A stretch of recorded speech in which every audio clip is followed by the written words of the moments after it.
김동섭의 인사이트, 오늘도 투자에 대한 인사이트를 해안을 들어봅니다. 김동섭 전략가님 나와 계십니다. 안녕하세요. 네, 안녕하세요. 미국 증시가 하루 쉬었기 때문에요. 좀 우리하고 비교해 볼 수 있는 기회를 하루 놓쳤는데 쉬는 동안에 우리 증시는 생각보다 강하게 갑니다. 네. 예, 시장 흐름 읽어주십시오.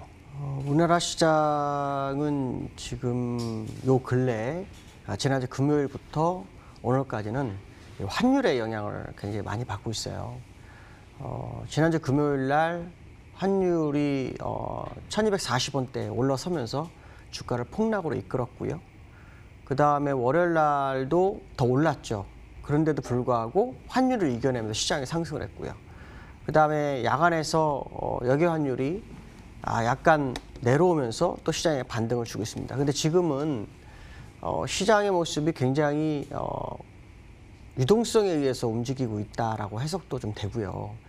환율 전쟁은 좀 시작됐을 수 있겠다라는 생각을 합니다. 첫 번째로 가져온 재료 중에 하나가 바로 이거하고 연결되어 있는데요. 미국하고 또 유럽하고 일본하고 중국까지 전 세계 중앙은행이 전부 경기부양책을 동시 시동을 하고 걸죠. 그러니까 시장에 돈이 너무너무 넘쳐나는 거죠. 그러니까 이게 이제 시장으로 다 들어오지도 않았고 시작도 안 된 것 같다는 생각도 많이 듭니다. 그러다 보면 결국 환율 전쟁도 일부 일어날 수 있는 부분이 있죠. 그러니까 이런 부분들 때문에 사실 환율에 대해서 많은 고민을 할 수밖에 없는 그런 상황이다라고 봐야 되겠죠. 중요한 것은 뭐냐면 경제를 재개를 시키기 위한 각국 또 유럽연합의 노력이 시장에 반영되고 있는 게 아니냐.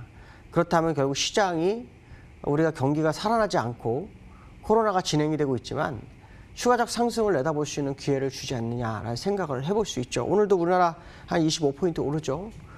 이것도 역시 유동성 굉장히 큰 그런 상황이다. 특히 프로그램 매수를 끌어들이려는 국내 시장의 모습 굉장히 긍정적인 부분이다라고 보셔야 되는데요.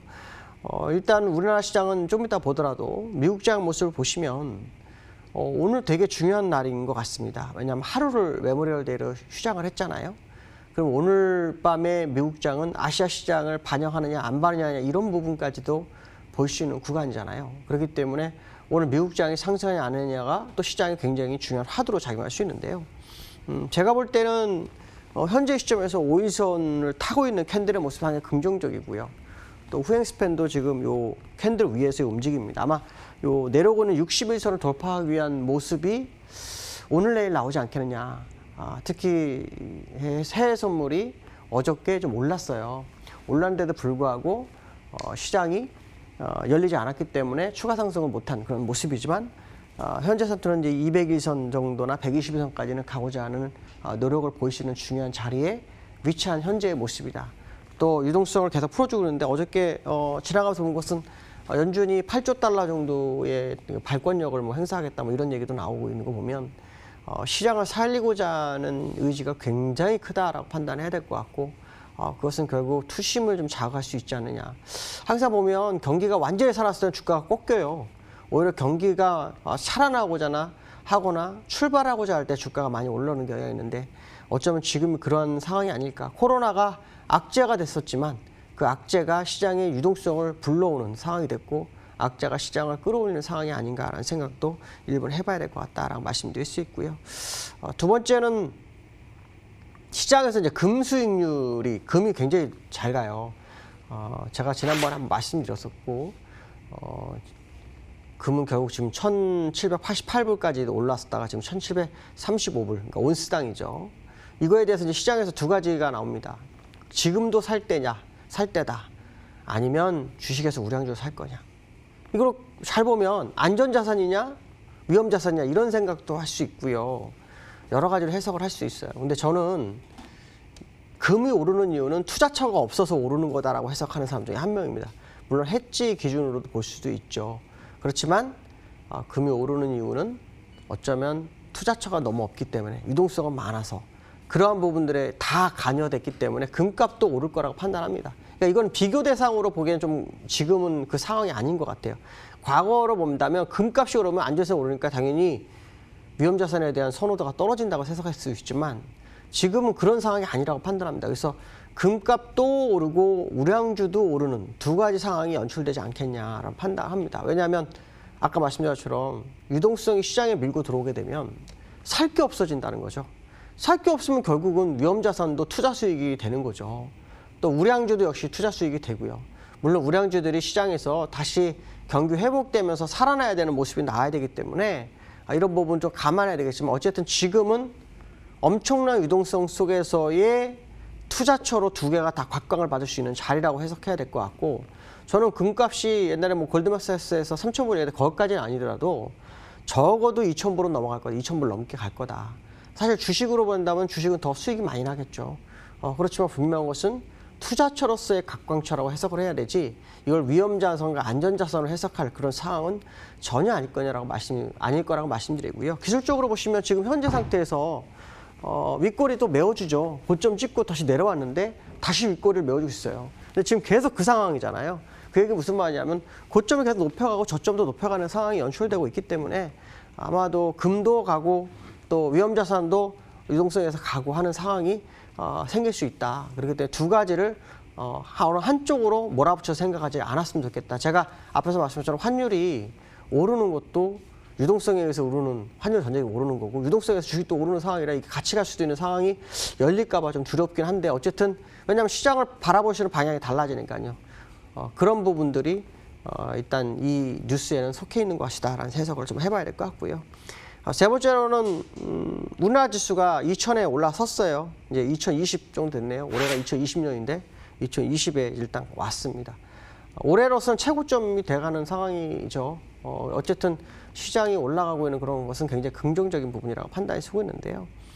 환율의 그 영향을 좀 많이 받을 수 있다는 해석을 해야 됩니다. 앞에서 말씀한 것처럼 금요일 날 환율이 오르고 그 다음에 거기에 빠지고 또 환율이 흔들리면서 다시 주가는 올라오고, 오늘 지금 현재 1237불이거든요. 1237원이거든요. 근데 어저께 1245원까지 왔었어요. 그러니까 한 7원 이상 또 빠진 상황이 된 거죠. 근데 환율 차트로 보면 지금 굉장히 기로점에 있어요. 어저께 제가 야간에 여의도 클래스에서 드린 말씀 중에 하나가 1251원이 넘어가면 정말 주식이 좀 부담스럽다. 물론 앞에서 말씀드린 것처럼 환율 전쟁에 의해서 환율도 오르고 주가도 유동성에서 주가도 오르는 그런 상황이 있을 수 있지만, 어쨌든 우리가 정해야 될 가격대의 가장 중요한 맥점은 1251원이고 밑으로는 60일선인 1223원이 아주 중요하다고 말씀드렸는데, 어저께 말씀드린 것 중에 하나가 뭐냐면 이 60일선이 이렇게 눕기 시작했다는 거예요. 그래서 이게 만약에 슈팅이라면, 오른 게 슈팅이라면 1223원을 깨고 내려왔을 때는 위험자산이 굉장히 많이 상승할 수 있죠.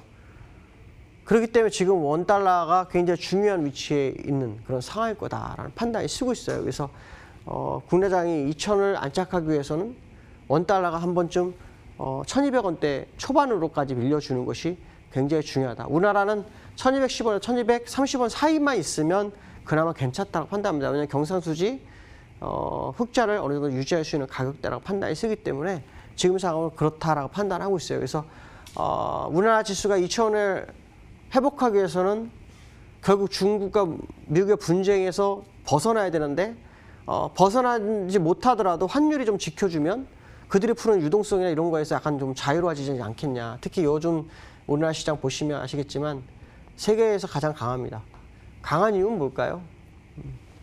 여러 가지 이유로 찾을 수 있어요. 공매도도 뭐 금지시켰고 또 유동성 동학 개미 운동도 있고 뭐 별게 다 있지만, 시장이 가고자 하는 의지가 이제 실제로 나타나는 거, 그런 상황이기 때문에 이거는 다르게 해석할 필요성이 있다라고 말씀드릴 수 있고요. 기술적으로 보시면 지금 제가 여기 좀 화면을 좀 넓게 볼게요. 보시면 아직도 상승이 남았어요. 그걸 어떻게 말씀드리냐면, 일반적으로 이제 이게 후행스팬 파동이 이렇게 만들어지면 파동선까지는 와야 되거든요. 파동선까지 왔는데 파동선까지 아직 월봉인데 오지를 못했어요. 그러니까 아직 상승이 남았고, 여기도 지금 보시면 이 내려오는 20월선 뭐 이런 게 있지만 저항대가 존재하지만 아직 저항대까지는 아직 공간이 남아있는 걸 판단을 하고 있어요. 그래서 좀 더 상승의 그 관점은 시장을 접근할 필요성이 있다. 문제는 뭐냐면 아까 제가 먼저 환율을 보여드린 이유가 있습니다. 환율이 빠르게 떨어져야 됩니다. 1223원 밑으로 떨어지는 모습이 더 나온다면 이 추세선, 이 주황색 추세선을 돌파할 수도 있습니다. 그렇지 못할 경우는 여기서 한번 싸움을 굉장히 많이 할 겁니다. 그 맥점의 가격이 1223원인 거로 판단이 쓰고 있다라고 말씀드릴 수 있거든요. 그렇기 때문에 현재 상황의 2000은 일단 안착이 거의 될 거다. 안착이 되는데 문제는 뭐냐면 중국과 미국의 분쟁 속에서 환율의 변화가 어떻게 되느냐에 대한 부분이 굉장히 중요할 것 같은데 저는 환율이 더 못 갈 확률을 좀 열어두고 보고 있어요. 만약에 가게 되면 동학개미 운동은 일단 접어야 되겠죠. 환율이 올라가는데 주가가 계속 가는 쉽지는 않을 수 있어요. 물론 처음에 말씀하신 것처럼 같이 갈 수 있는 부분도 있지만 그거는 그렇게 많지가 않았던 것 같아요. 과거 사례를 보면. 그렇기 때문에 좀 주의가 좀 필요한 거죠.